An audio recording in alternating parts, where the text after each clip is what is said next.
What if I told you that aging is not just about time, but about how well your body handles stress, repair, and recovery?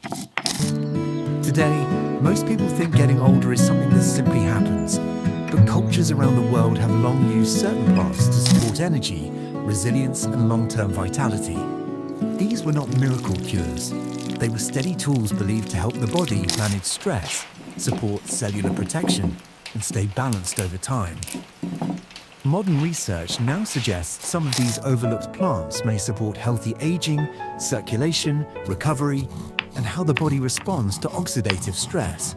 In this video, you'll discover 7 rare plants, including one used in harsh mountain climates and another that may support energy and resilience in surprising ways. First, one is rhodiola root, the stress resilience plant. Rhodiola root, often called the golden root, has a long reputation as a plant that helps the body stay steady under pressure.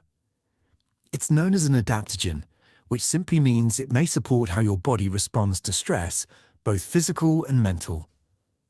For centuries, people living in some of the harshest climates on Earth turned to this root. In the cold regions of Siberia and across parts of Scandinavia, long winters and demanding conditions weren't optional, they were daily life. Rhodiola was traditionally used by hunters, laborers, and even soldiers to help maintain stamina, sharpen focus, and keep going when the body felt pushed to its limits. It wasn't seen as a boost for a moment. It was something that helped people endure. What's interesting is how modern research is starting to catch up with that traditional use. Studies suggest rhodiola may support the body's stress response system, especially how we regulate cortisol, the hormone tied to stress.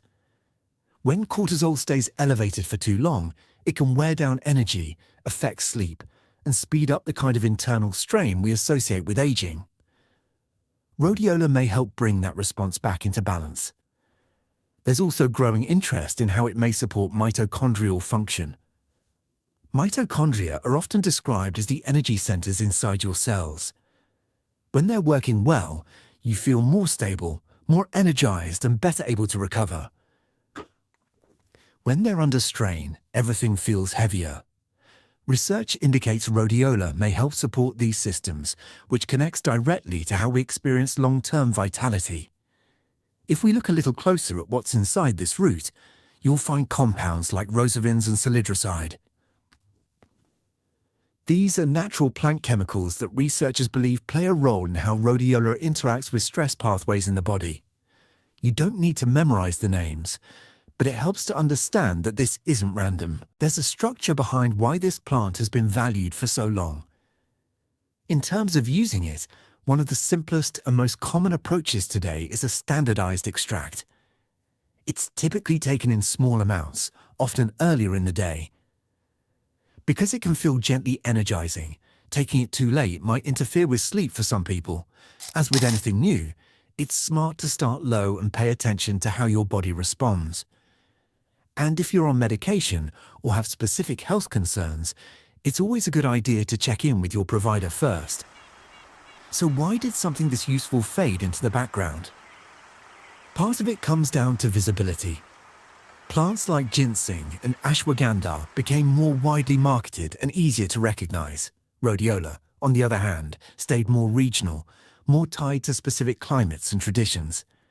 It didn't get the same spotlight, even though its role was just as meaningful. And maybe that's the pattern you'll start to notice as we go through these plants. The ones that quietly supported people for generations aren't always the ones that made it into modern headlines. Think of rhodiola like a shock absorber for your body. It doesn't remove the road you're on. The stress, the demands, the challenges, those are still there. But it helps smooth the ride, so the impact doesn't wear you down as quickly. Second is Gotu kola, the longevity leaf. Gotu kola, often called the longevity leaf, is a small, unassuming plant that has quietly held a powerful reputation for supporting both the mind and the body. It doesn't look like much at first glance.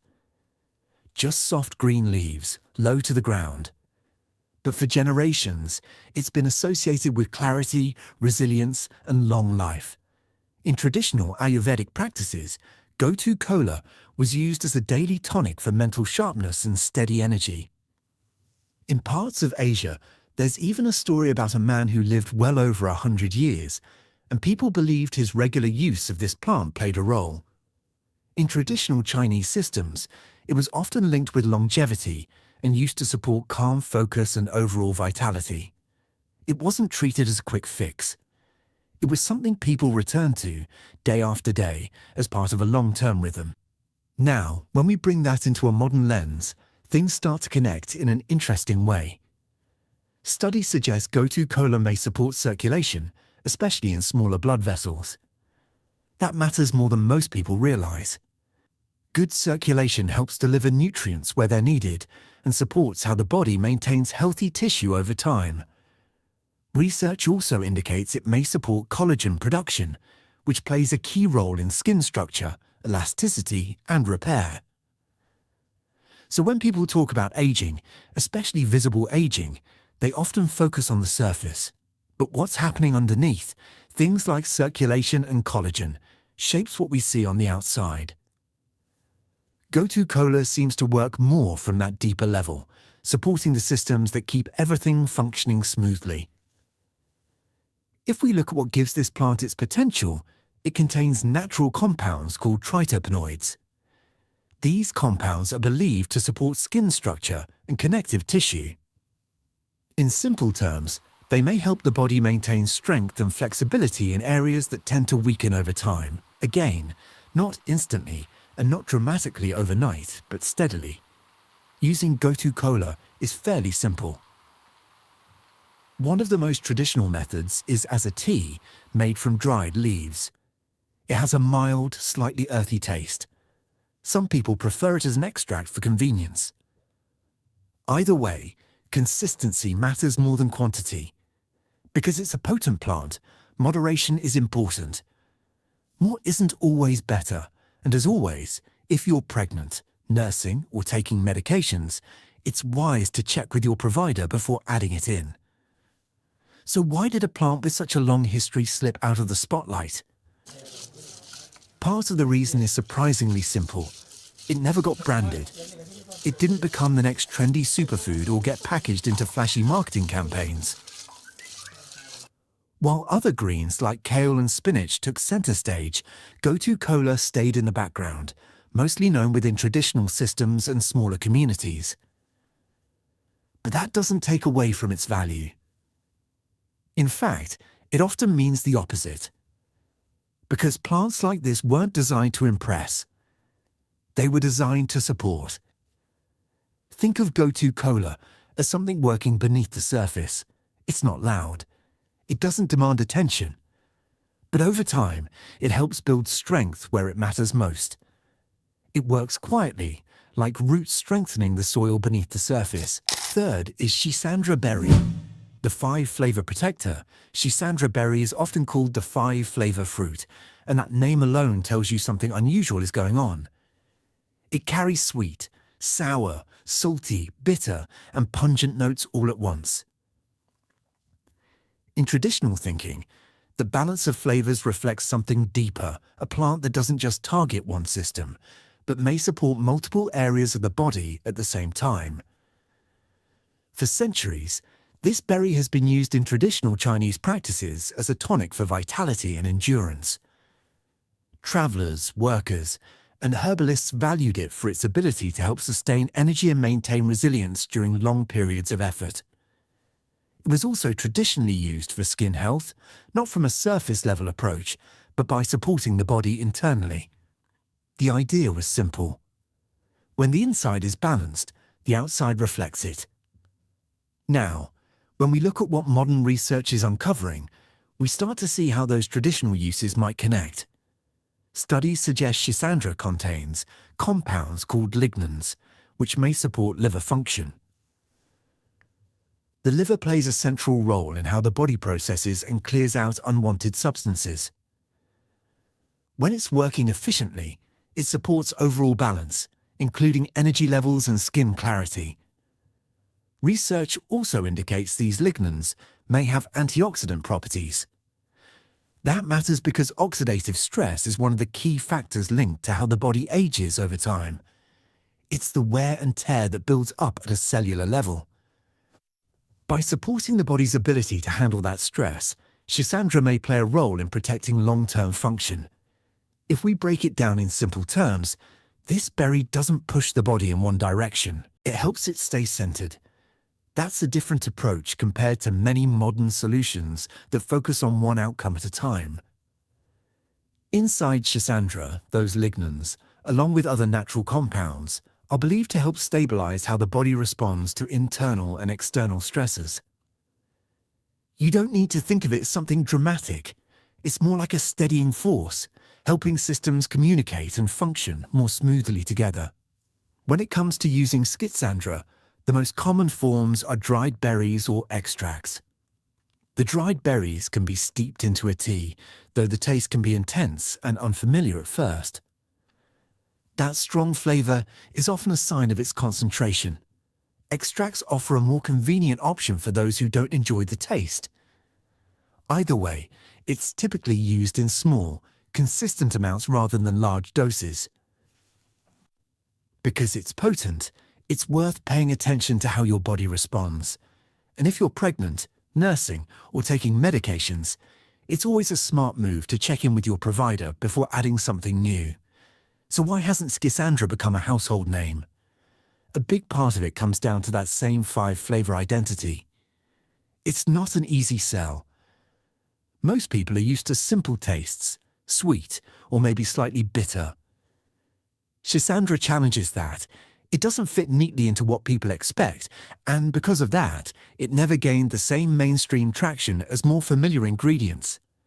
But sometimes, what makes something less popular is exactly what makes it valuable. Because instead of being simplified or reshaped to fit trends, it stayed true to what it is. Complex, balanced, and quietly effective. Think of Schisandra like a shield with many layers. It doesn't just guard one area.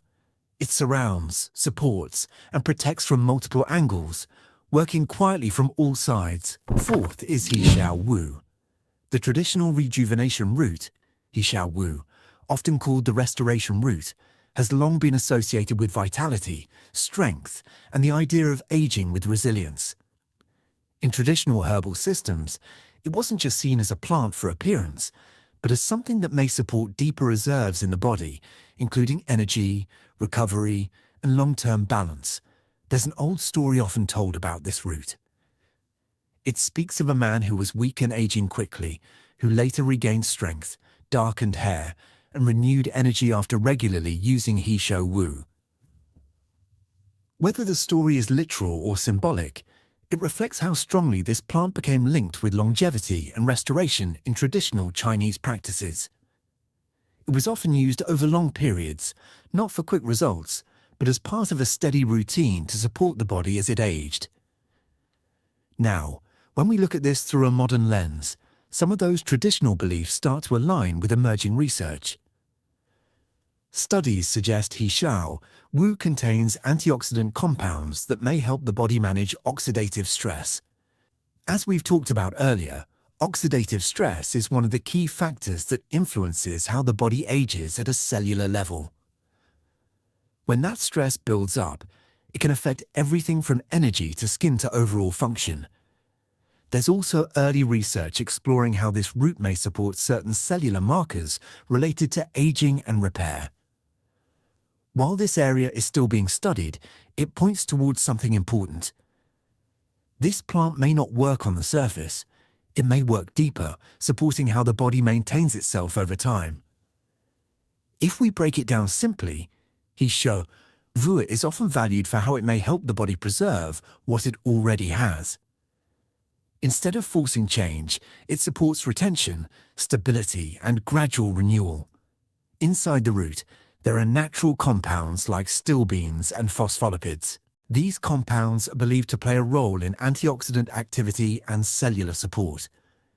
You don't need to focus on the names, but it helps to understand that there's a structure behind its traditional use. It's not just folklore. There are mechanisms being explored that may explain why it earned its reputation. Now, one of the most important things to understand about He Shao Wu is preparation. Traditionally, this root is not used raw. It goes through a specific processing method, often involving cooking with black beans, which changes its properties and makes it safer for regular use. Using it in its properly prepared form is key.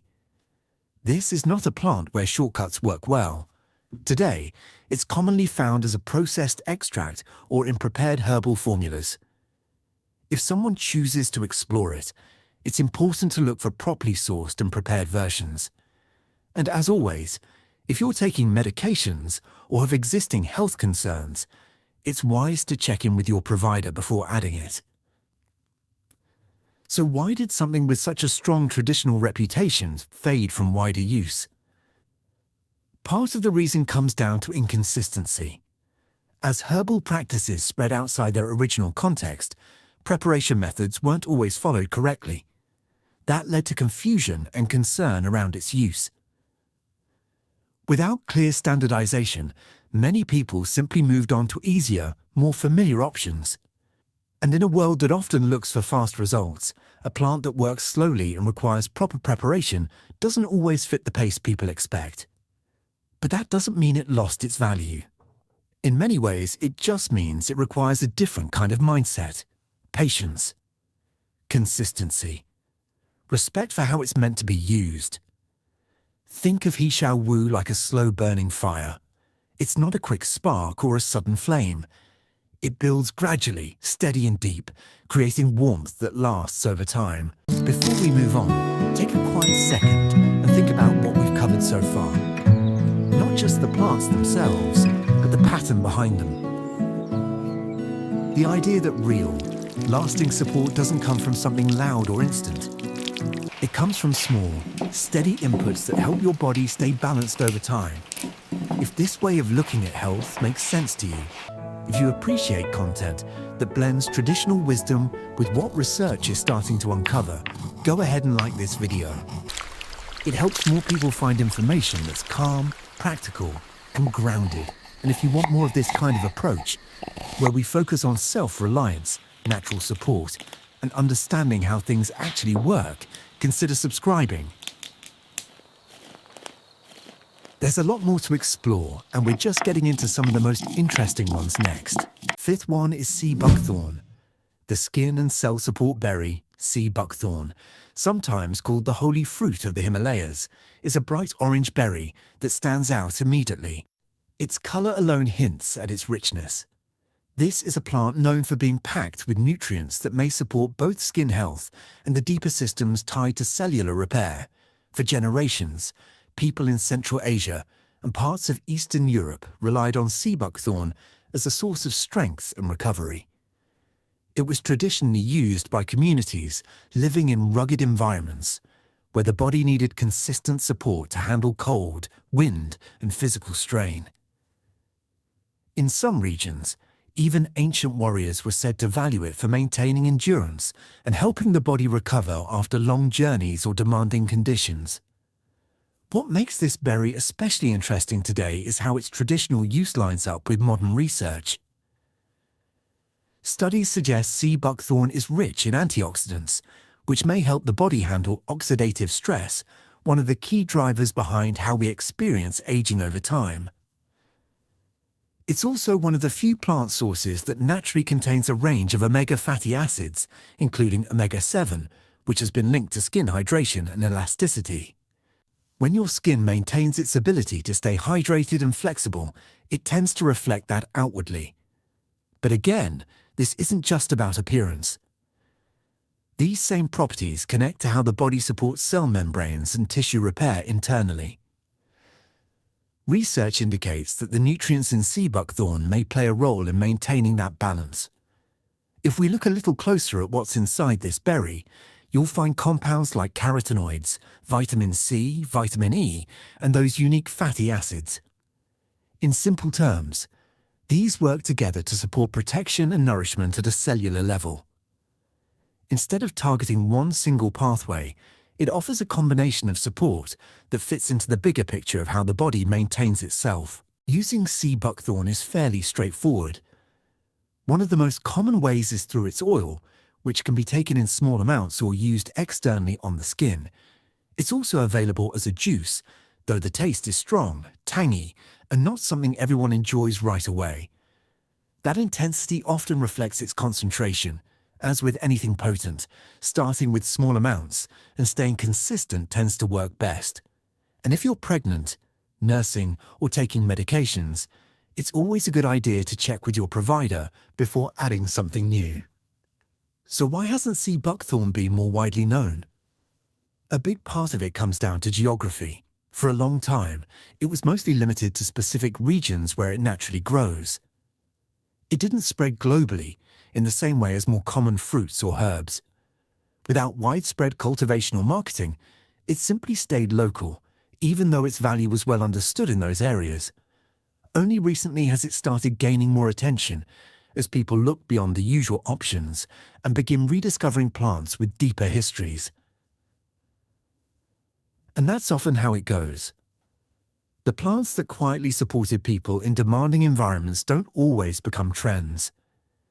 They remain steady, reliable, and a little bit hidden until someone takes a closer look. Think of sea buckthorn like oil for a machine. It doesn't change the structure. It doesn't force anything unnatural.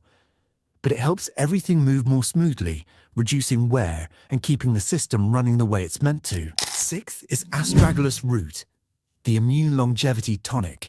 Astragalus root, often called the endurance root, has been valued for centuries as a steady supporter of long-term resilience. It's not the kind of plant people turn to for quick results. Instead, it's traditionally used to help the body stay strong over time, especially when it comes to maintaining balance in the immune system and overall vitality. In traditional Chinese practices, astragalus was often added to daily broths and tonics, not as a short-term remedy, but as a foundation. Families would use it regularly, especially during colder seasons or times of physical stress, to help the body stay prepared rather than reacting after the fact. It was associated with strength, endurance, and a kind of quiet protection that builds gradually. When we look at modern research, we begin to see why this root earned that reputation. Studies suggest astragalus may support immune signaling, which is how the body communicates internally to respond to stresses. A well-balanced immune response isn't about being overly active or underactive. It's about being steady and appropriate. That kind of balance plays a big role in how the body handles long-term wear and tear. There's also growing interest in how astragalus may support cellular protection. Research indicates it contains compounds that may help the body defend against oxidative stress, which, as we've talked about, is one of the key factors linked to aging at a deeper level. By supporting these internal systems, astragalus fits into that bigger picture of maintaining function over time. Inside the root, you'll find natural compounds like polysaccharides and saponins. In simple terms, these are believed to help regulate how the immune system responds and how cells protect themselves. You don't need to think of it as something dramatic.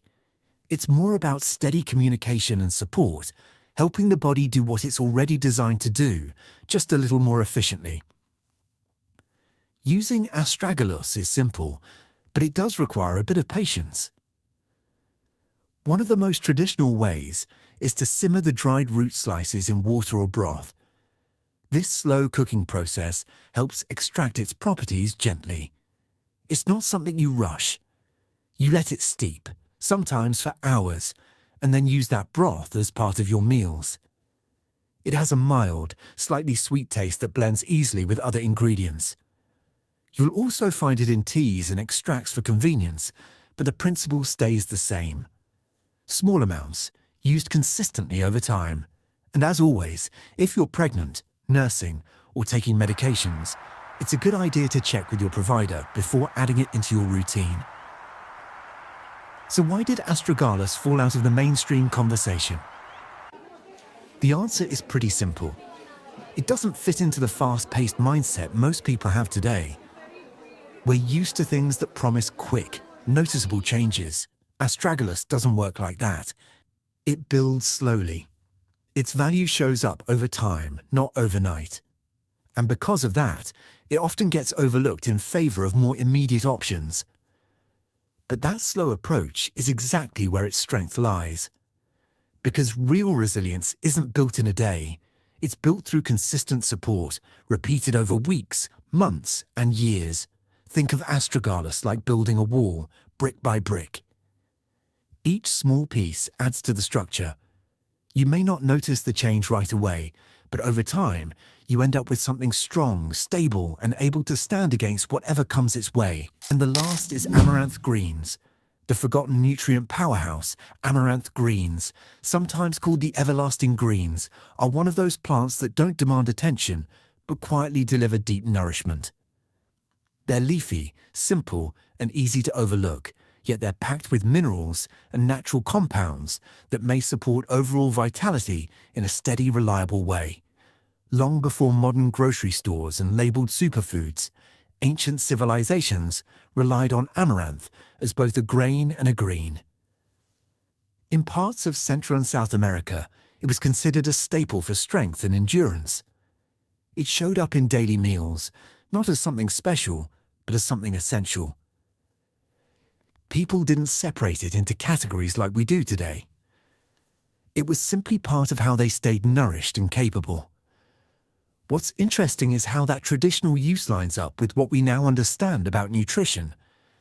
Studies suggest amaranth greens contain a wide range of micronutrients, including iron, magnesium, calcium, and vitamins that support cellular function. It also contains antioxidants, which may help the body manage oxidative stress over time. These are the quiet factors that influence how well your body maintains energy, repair, and resilience as the years go on. Unlike some of the other plants we've talked about, amaranth doesn't work by targeting one specific system. It supports the foundation. When your body has access to the nutrients it needs, it tends to function more efficiently across the board. That includes energy production, muscle function, and even how well your body handles daily wear and tear. If we break it down simply, this plant is less about stimulation and more about nourishment. It gives the body raw materials to work with rather than pushing it in a certain direction. Inside these greens, you'll find compounds like polyphenols and essential minerals that contribute to overall cellular health. You don't need to track every detail, but it helps to understand that this is a nutrient-dense plant. It supports the systems that keep everything running behind the scenes. Using amaranth greens is one of the easiest out of everything we've covered. They can be cooked just like spinach or added to soups, stews, or simple sautéed dishes. The taste is mild, slightly earthy, and easy to work with. There's no complicated preparation, no special timing. It fits into your meals naturally, which makes consistency much easier. Because it's a food rather than a concentrated herb, it's generally gentle and well tolerated.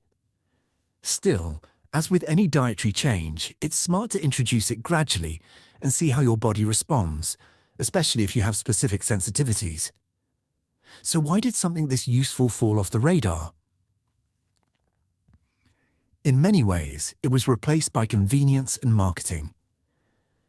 Greens like spinach and kale became widely promoted, easier to find, and more recognizable.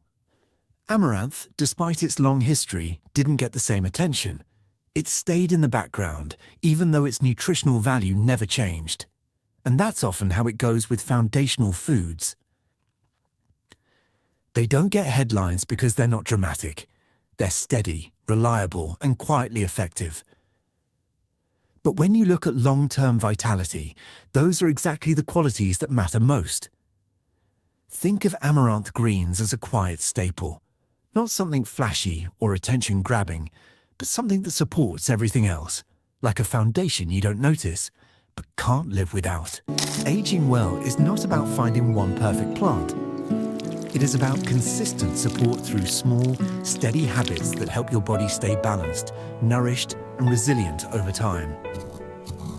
These plants work best together as part of a bigger picture, not as a single solution. Instead of trying everything at once, choose what fits your lifestyle and stay consistent.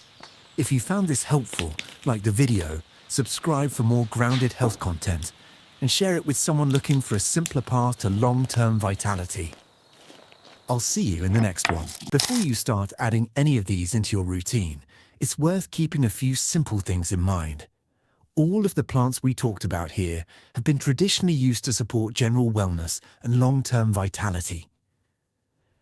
They come from systems that focus on balance, consistency, and supporting the body over time. But tradition doesn't mean the experience will be exactly the same for everyone. Your body is unique. What works well for one person may feel different for someone else. That's why it's important to pay attention, go slowly, and notice how your body responds rather than rushing into anything. It's also important to remember that some herbs can interact with medications or may not be suitable in certain situations. Others, like specific roots, require proper preparation to be used safely and effectively. So taking a little extra time to understand what you're using makes a big difference.